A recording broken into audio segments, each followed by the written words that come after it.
E aí, hoje a gente vai mergulhar num assunto que já está transformando o nosso mundo, mesmo que a gente não perceba o tempo todo: a internet das coisas. Já parou para pensar? Um mundo onde tudo, absolutamente tudo, da geladeira ao relógio está conectado na internet. A promessa de uma conveniência que parece até mágica. Mas, por trás disso tudo, se escondem alguns perigos que a gente precisa e muito entender. Então, o nosso roteiro é o seguinte. Primeiro, vamos entender o que diabos é essa tal de IoT. Depois, vamos ver o lado bom, a promessa. E logo em seguida, o lado nem tão bom, os riscos. Daí, a gente entra em dois casos bem práticos e até um pouco assustadores sobre aparelhos médicos e celulares. E no final, a gente amarra tudo e pensa em como navegar nesse futuro que já chegou.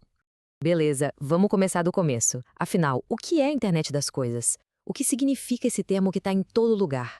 A ideia, na verdade, é bem simples. Pega aí objetos do nosso dia a dia, coisas que a gente nem pensa como tecnologia, tipo eletrodomésticos, carros, até uma jaqueta, e dá para eles uma conexão com a internet.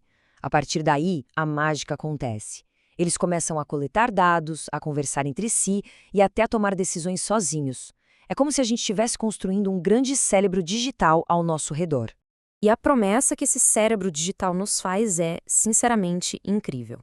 Vamos dar uma olhada em alguns exemplos de como essa tecnologia pode deixar nossa vida muito, mas muito mais fácil. Imagina só, a casa já sabe seus horários e se ajusta para te receber, a sua saúde é monitorada de perto, em tempo real, pelo seu médico, o trânsito simplesmente flui, porque os carros conversam entre si. Isso deixou de ser coisa de filme de ficção científica, são aplicações reais que a IoT está trazendo para a gente. E o apelo principal é um só, claro: conveniência. E aqui vem a pergunta de US$ 1 milhão. No momento em que a gente entrega tantos dados e tanto controle para esses dispositivos, o que a gente está dando em troca? A resposta para essa pergunta nos leva para o outro lado da moeda. Pois é, agora vamos falar da parte que dá um frio na espinha. Porque toda essa conexão que abre portas para coisas incríveis também abre a porta para vulnerabilidades bem sérias. O mais genial aqui é ver como cada benefício tem um risco que é quase um reflexo no espelho.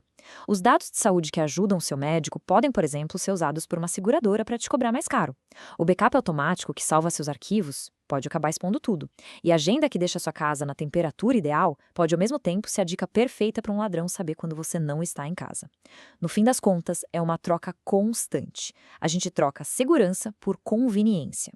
Para a gente ter uma ideia do tamanho desse risco, vamos olhar para uma área onde uma falha não é só um inconveniente, pode ser uma questão de vida ou morte.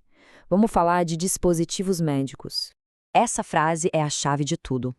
Um bug, uma falha no software, que parece só um problema técnico, o que a gente chama de segurança funcional, pode virar uma arma poderosa na mão de alguém mal intencionado. Um erro que era acidental vira uma porta de entrada para um ataque de propósito. A história da Terac 25 é um exemplo trágico disso. E olha que nem tinha um hacker envolvido. Entre 85 e 87, simples erros no código dessa máquina de radioterapia causaram overdoses gigantescas de radiação, com consequências fatais. Isso só mostra o poder devastador de uma falha de software, mesmo quando não existe maldade por trás. E é exatamente aqui que o cenário fica muito mais assustador. O que acontece quando um bug não é só um acidente esperando para acontecer, mas sim um alvo que está sendo procurado e explorado por um invasor? Parece até roteiro de série, mas é a mais pura realidade. Alguns pesquisadores de segurança viram isso numa série de TV e pensaram: será que isso é possível? E a resposta foi sim. Eles descobriram que era totalmente viável invadir um marca-passo remotamente e usar o próprio aparelho para dar um choque fatal na pessoa. E não foi nenhum passe de mágica, viu? Foi um processo bem metódico. Eles pegaram o aparelho, desmontaram o funcionamento da comunicação sem fio dele, construíram o equipamento deles e, num ambiente controlado de laboratório, provaram que era possível. Eles não só conseguiram desligar a função que mantém a pessoa viva, como também conseguiram usar o aparelho para causar um ataque fatal. Ok, agora vamos sair dos dispositivos médicos super específicos e vamos para algo que quase todo mundo tem no bolso o tempo todo: o smartphone. Ele é, talvez, o principal aparelho da internet das coisas hoje. Primeiro, só para a gente ter um contexto, quando a gente olha para o mercado de celulares, o Android domina de forma absurda. A previsão é que ele tenha 85% do mercado. Guarda esse número. E agora, esse número aqui. O que ele significa? 143.211. Esse foi o número de novos tipos de vírus e malwares para celular descobertos em um único ano, 2013. É muita ameaça nova. E aqui a coisa fica clara. Desse volume gigantesco de ameaças, mais de 98% tinha como alvo o sistema Android. A popularidade dele, junto com a forma como ele é construído, faz dele o alvo número 1, de longe. Mas por que essa diferença é tão brutal? A resposta está na filosofia de cada um. A Apple funciona como um jardim murado. Tudo, absolutamente tudo, tem que passar pela loja oficial e por uma revisão rigorosa. É um ambiente super controlado. Já o Google com o Android é um mercado aberto. Você pode instalar aplicativos de qualquer lugar, não só da loja oficial. E essa liberdade toda, claro, acaba criando muito mais portas de entrada para ataques. E o resultado é esse: quase todo o malware para celular mira no Android. E aí, o que a gente faz com tudo isso? Para onde a gente vai? Fica claro que a gente está no meio de um cabo de guerra entre a inovação e a segurança. O problema de fundo é esse. A gente está numa corrida maluca para conectar tudo e adicionar mais e mais funções, e muitas vezes a segurança fica para trás, vira uma coisa para se pensar depois.